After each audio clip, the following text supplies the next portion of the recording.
ओ भाई साहब क्या है, रणविजय जब नंगा होकर एकदम मस्त होकर घूम रहा होता है तो यहाँ पर आप देखेंगे तो एक प्रॉपर नोट देखने को मिलता है। हार्ट ट्रांसप्लांट किस डॉक्टर ने किया है, किस हॉस्पिटल में हुआ है, सब कुछ लिखा आता है। Green care hospital new Delhi. और इसको मैंने जब सर्च किया तो यह रियल में हॉस्पिटल होता है। वहीं 30 अक्टूबर 2022 डेट भी लिखी होती है। मानना पड़ेगा यार, Sandeep Reddy Vanga is genius person. इतना डिटेलिंग पर कौन ध्यान देता है यार। सो हेलो एवरीवन, आज की वीडियो कोई ऐसी तैसी वीडियो नहीं होने वाली। इसमें पूरा एनिमल पार्क, फ्यूचर और एनिमल यूनिवर्स की जितनी भी फिल्में आएंगी उसमें हमें क्या क्या देखने को मिल सकता है पूरा डिटेल्स में चर्चा करेंगे। और हाँ, अबरार कैसे जिंदा हो सकता है उसकी भी थियरी मेरे दिमाग में घूम रही है। और आप बोलेंगे यस भाई ऐसा ही होगा। तो चलिए बिना टाइम वेस्ट करे फटाफट स्टार्ट करते हैं। मर गया वो।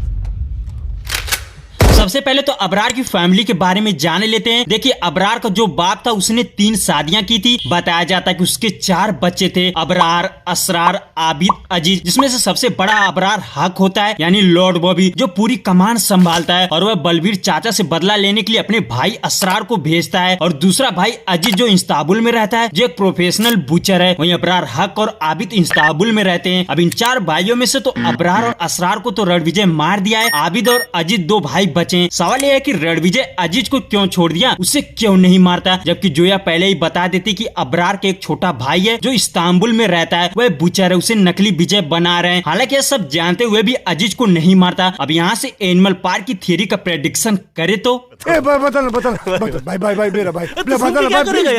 देखिए, अजीज उसके 2 भाइयों को मार दिया है। तो जब रणविजय को पता चलेगा वह फिर पागल हो जाएगा और उससे बदला लेगा जरूर। बट अजीज को रणविजय का हमशक्ल बनाया गया तो डायरेक्टर ऐसे ही उसे वेस्ट नहीं कर सकते, जबकि उसे बनाया ही गया कि वह उसकी फैमिली में घुसे। बट सबसे बड़ा सवाल है कि रणविजय उसे पहले से ही जानता है। अब अजीज पूरी प्लानिंग के साथ विजय को किसी जाल में फंसाकर उसको उसके घर से दूर रखेगा। फिर वह स्वास्तिक में एंट्री लेगा। और हाँ, भले ही वह रणविजय की तरह बन गया है, बट उसके लुक और रणविजय के लुक में जमीन आसमान का फर्क है। अगर अजीज को रणविजय की फैमिली में एंटर कराना है तो उसके जैसा दिखना भी पड़ेगा। सो संदीप रेड्डी वांगा अजीज के लुक को एनिमल पार्क के अंदर चेंज कर सकते हैं। वहीं बलबीर सिंह को ल्यूकेमिया हो गया है तो उसके हिसाब से वह 2-3 महीने में मरने वाला है। बट रणविजय शायद अपने पापा को मरने नहीं देगा, क्योंकि वह बोलता है कि यूएसए में मेरे कई दोस्त हैं जो डॉक्टर हैं, मैं आपको वहां ले जाऊंगा, आप ठीक हो जाओगे। तो मेरे हिसाब से बलबीर सिंह ऐसे तो नहीं मरने वाला। या तो अजीज मार दे या तो जिंदा रह सकता है, क्योंकि अबरार की फैमिली का सपना है कि वह बलबीर को मारकर स्वास्तिक को छीन ले। जैसा कि एनिमल का टाइटल येलो कलर का था तो एनिमल पार्क का टाइटल रेड कलर का दिखाया जाता है, जो इंडिकेट कर रहा था कि एनिमल पार्क में बहुत ज्यादा खून खराबा देखने को मिलेगा। विलेन साइड से अजीज ही ऐसा है जो बदला लेगा। और मुझे तो ऐसा नहीं लगता कि और कोई कैरेक्टर है विलेन वाला। हाँ, ये चीज है कि अबरार के टोटल 10 बच्चे हैं, टोटल 3 बीवियों से, जिसमें से 8 लड़के और 2 लड़की। और जोया का एक बच्चा शायद और रणविजय का भी हो सकता है, डाउट है भाई। वहीं रणविजय के पास सिर्फ एक बेटा है। अगर एनिमल का यूनिवर्स बनाना होगा तो इन सब में दुश्मनी दिखा सकते हैं। एनिमल पार्क के अंदर इन बच्चों के कोई रोल नहीं हो सकता क्योंकि बहुत छोटे हैं। तो एनिमल पार्क में अजीज ही ऐसा है जो अबरार की तरह खूंखार है, या कह लो उससे भी ज्यादा। एक और पॉसिबिलिटी बनती है कि उसके दादाजी बोलते हैं कि अबरार के बाप ने अपना धर्म बदलकर 3 शादियां की और उनसे कई बच्चे हुए। सोचो, 3 शादियां और सिर्फ 4 बच्चे, जबकि अबरार के 3 बीवियों से 10 बच्चे होते हैं। तो ऐसा तो नहीं हो सकता कि उसके बाप के सिर्फ 4 ही बेटे हों, यानी अबरार के कई भाई हो सकते हैं जिन्हें एनिमल के अंदर दिखाया नहीं गया और ये एनिमल पार्क में देखने को मिलेंगे। ऐसा संदीप रेड्डी वांगा कर सकते हैं, क्योंकि एनिमल पार्क का मतलब ही है कि उसमें बहुत सारे एनिमल्स देखने को मिलेंगे। अगर ऐसा हो गया ना भाई, पूरी तबाही मच जाएगी। जबकि एनिमल पार्क के अंदर अलग अलग कैरेक्टर की एंट्री दिखा सकते हैं। अब संदीप रेड्डी वांगा है तो विलन तो तगड़ा रखेंगे। और हाँ, कोई कितना भी हो, लॉर्ड बॉबी जैसा तो नहीं हो सकता। तो फैंस की डिमांड है कि एनिमल पार्क के अंदर लॉर्ड बॉबी दिखेंगे। तो अगर अबरार को जिंदा करने की पॉसिबिलिटी बताएं तो सिर्फ एक ही रास्ता है, क्लोन का। जैसा कि एनिमल में शुरू से ही क्लोन का हिंट दिया जाता है। तो देखिए, जब रणविजय अबरार को मारने स्क्वाडलैंड में उसके घर जाता है तो अबरार अपने घर पर ही होता है और वह उससे लड़ने की कोशिश करता है। बट आबिद उसे वहीं पर रोकता है और कहता है कि तूने जो प्लान बनाया है ना, उसी की वजह से वह यहाँ पर आया है। तेरा मकसद उसे मारना नहीं है, तू बलबीर को मार दे, ये अपने आप मर जाएगा। बट यहाँ पर ये नहीं दिखाया जाता कि अबरार ने क्या प्लान बनाया था। अब यहाँ पर पॉसिबिलिटी नजर आती है कि शायद अबरार का पहले से ही कोई बॉडी डबल हो और रनवे पर उस बॉडी बॉडी डबल को ही भेजा गया हो और अबरार को रणविजय के हाथों मरता दिखाकर जब रणविजय बेफिक्र हो जाएगा कि मैंने तो बदला ले लिया है, और तब वह उसकी फैमिली पर अटैक करेगा। जबकि आप देखे ही हैं कि अजीज ने उसके 2 भाइयों को मार दिया है। ऐसा हो सकता है क्योंकि संदीप रेड्डी वांगा ने हर एक डायलॉग्स पर बहुत ही बारीकी से काम किया है। कोई क्या बोल रहा है, क्या कर रहा है, सबका हर एक मतलब होता है। तो ऐसा बोलना कि हमने जो प्लान बनाया उसी की वजह से वह यहाँ पर आया, तो कुछ भी हो सकता है यार। वहीं आप क्या सोचते हैं? आपके हिसाब से अबरार कैसे जिंदा हो सकता है? कमेंट करके बता सकते हैं। मिलते हैं अगली वीडियो में।